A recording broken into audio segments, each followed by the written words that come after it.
Welcome back everybody to the OK Carpenter channel. Today we back on this S10 and we need to solve some issues I think I might be having. So it's the 7th of June and it's already 95 degrees here. So before it was even hot, driving home from work in stop and go traffic in Baton Rouge, this radiator was starting to get warm. So it's having trouble keeping up. Now it's a Superior radiator. Specifically made for this. It says it handles 700 horsepower. I'm nowhere near that. And the transmission ties in with the radiator. Now these engine temps are starting to get pretty high on me and it's making me nervous.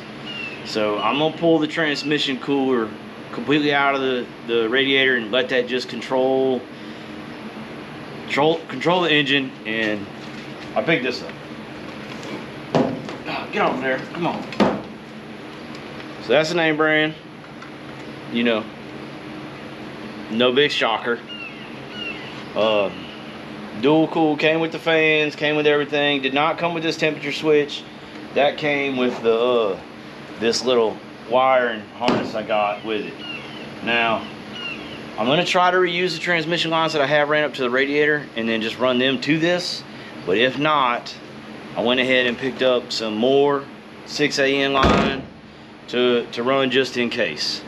I've already got underneath the truck and measured it out. I'm gonna try to use this aluminum flat bar just to mount it to. Not a big deal. If I feel like it's a little bit too weak, I do have some metal flat bar that I'll use instead of aluminum, and we'll go from there. Let's get you underneath the truck, show you what my plan is and how I plan on mounting it. All right, it's kind of confined space in here, but my plan is basically just to run them 2 strips of aluminum across, and then that's where the transmission cooler is sit, behind the driver's side. I would prefer it behind the passenger side, but that's where the exhaust is, so I don't want it near that. And then just run the lines down the frame, you know, over the top of the transmission to where they screw in at. That's the plan. Install a transmission cooler, they said. It's easy, they said. Well, despite the massive amount of transmission fluid I have on the ground, it's plumbed in, it's mounted. Just hard mounted it in and then bolted the tranny cooler to my little aluminum straps. It's plenty strong enough. I don't know why I was even worried about that. And let me show you what I had to do to reroute it where it comes off the transmission.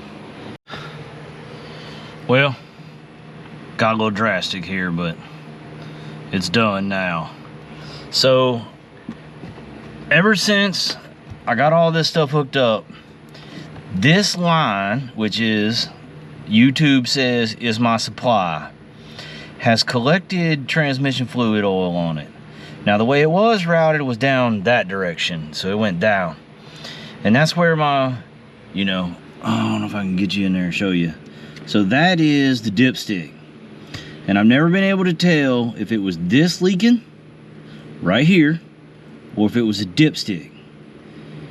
So I went ahead and cut this hole. I can see that now.